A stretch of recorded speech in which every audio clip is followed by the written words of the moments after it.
yet, but we are up. So if you see this, go ahead and definitely join talking to the audience. But yeah, so I wish I had like a little countdown music. That's fun. I'll just do a drum roll or something. Oh man, fun times. Okay, so that's good. Still looking good, so perfect. And it is 12. And we are officially live now with another installation of Rico's Corner. And it is a special edition because it is the artist spotlight for the upcoming 2023 Artist Showcase. Today, I am joined by Amelia Lewis. She is a phenomenal painter and mixed media collage artist. And she will be showcasing some pieces from her latest collection at the showcase in Sacramento on November 18th. And I just want to give a warm welcome to Amelia for being here. Yay!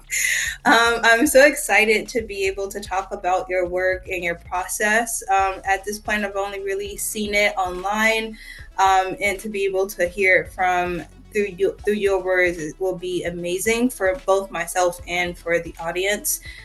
So, would you like to introduce yourself outside of my quick intro for you? My name is Amelia Lewis. My pronouns are she, her. I've been making art since forever. Forever, ever since I was in sixth grade. I knew I wanted to be an artist because I wanted to be a dancer before, but I knew I was too short.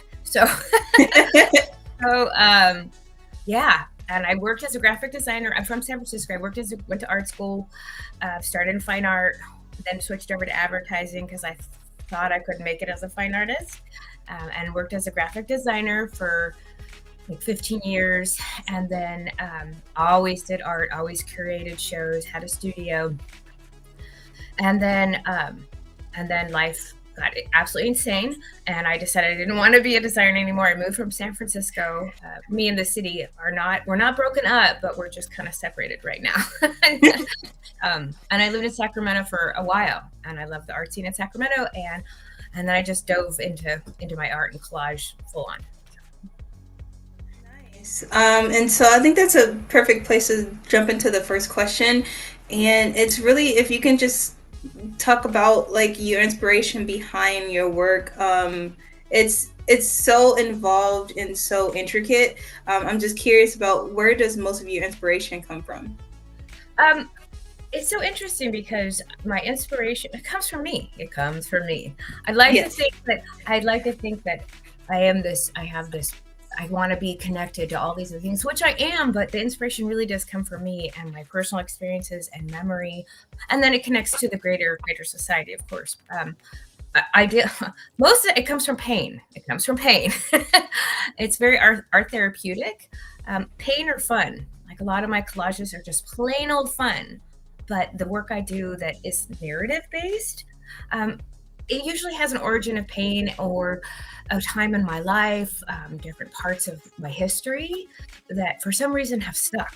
20 years ago and they've stuck. And sometimes it takes me years to get to that process. Mm-hmm. I roll around a long time and then I finally give birth to it. Yeah. And so when you say that it comes from your pain or just kind of like life experiences, is there anything that's off limits when it comes to creating your art, or is it more just like you're more free flowing into like anything that happens, you're willing to create art about it? It's funny when you say off limits because I don't know. I don't know if it's off limits. It would have to be presented to me for me to have the idea like, oh, that's a no. I'm not okay with that. I don't know. That's like a therapy question. I know, right? This is also a therapy session if you didn't know that. But I think I touched on that just because I know sometimes people see things as too personal to share with the world, and other people are like, I'm open book, just like I just want to express everything that's happening to me. So it's just curious to be able to talk with people that are so willing to just express, what they're going through in their life and share that with, with the world and their viewers. So I think that's amazing. Well, it's kind of I'm very much involved in social justice and primarily feminism, and I always have the goal that because I'm a woman and what I'm experiencing right now, and in the most recent past, that my work ties to the greater feminist community. Mhm. But visually, sometimes it doesn't go there. But I'm not the audience, so I don't know how they perceive it. It's so Right. different when I see something and then I have somebody else tell me something about my work, and I don't see that at all.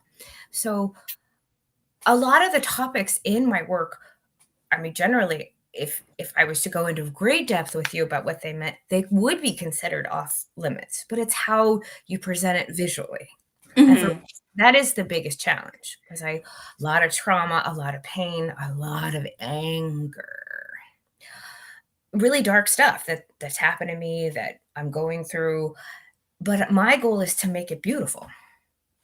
For me, that's my goal. It's not even to make art for somebody else. It's that this is so ugly and I'm going through this, but I want to make it beautiful. Yeah. Yeah, and the therapy thing was a joke, but it really is therapeutic to be able to either talk about it or to have visual representation of our pain or our struggles, because then it's not just something that is bottled up inside of us, but it's something that we express, we get it out, then we feel better. We um, externalize it. Yeah. exactly. So it's just another. It's probably a cheaper form of therapy, to be honest. Right. Right. And yeah, so is there a memor? I know we were talking a little bit before we started about memorable projects or experiences that you had particularly challenging elements to them. So let me go ahead and pull that up. And if you want to talk about this, because I'm very interested in hearing this backstory. So there was my last time in San Francisco was my last year in San Francisco was very intense and one of the most beautiful times of my life and one of the darkest times of my life. And it was I was having kind of these like premonitions and visions throughout the city, and the idea was that I couldn't ever find like a quote unquote safe place. I never felt safe in my body. I just never felt safe. So I'd move through the city and um, I, I call the title's called The Other Side of Nighttime. And so my job is to create something that kind of makes sense, like so I can tell the story through the visual. And so Mhm. I have teddy bears there. There's visuals that go with it too, that are all parts of San Francisco as I'm moving through the city. And I love day glow. But I bring up teddy bears because like inner child work. I'm in a lot of therapy. But anyway, that Yeah. I wanted to make there'll be a time when I won't be, and we'll see what my work looks like. But I wanted to make teddy bears that look like they were melted and as if like there's energy just moving through me and moving through the city and as I'm going through stuff that what brings you comfort like beauty and teddy bears and day glow teddy bears at nighttime. This sounds insane, but anyways, the challenge is that I painted them all day glow and I've been trying to melt them. And I know in my mind this would look beautiful as an installation. It would just you would be immersed in it. However, that has not happened because to burn teddy bears, and I've asked Tap Plastics, I've asked Home Depot.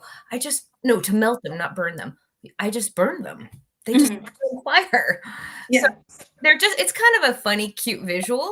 Um, but I'm gonna have to that's kind of the struggle. Actually, it's a Yes. technical struggle right now. I do struggle with my actual work too, where I get stuck on it, but that's kind of where I'm at. And they've been sitting in my studio for about a year now. And I just light them on fire, and that doesn't work real well. So um, they just all get these burnt faces, and so I'm gonna have to recreate the teddy bear in some sort of material like wax or something like that, or ask a sculptor to help me do it. Something, yeah. Yeah, and so for me, when I see this, I see and also hearing you talk about the struggles and trying to melt them, it just goes to show you that not every project goes as smoothly as you think it will. and in life and especially in an art, because sometimes we're working with like different materials or doing something for the first time. It definitely takes a few tries to really perfect it. So the fact that you're so persistent and and determined to figure out a way to do it, I think that's the beauty of art. And it's not that you get it right on the first try, but you in the process are able to create something that's beautiful, that's meaningful, and that makes a statement within yourself and also with the viewer. So um, just keep up the good work, and I know you're gonna get through it. So, and I'm not sure if it'll be ready by the art and showcase, but I'll be interested to see what the final product is. Yeah, these won't. It's Yeah. gonna.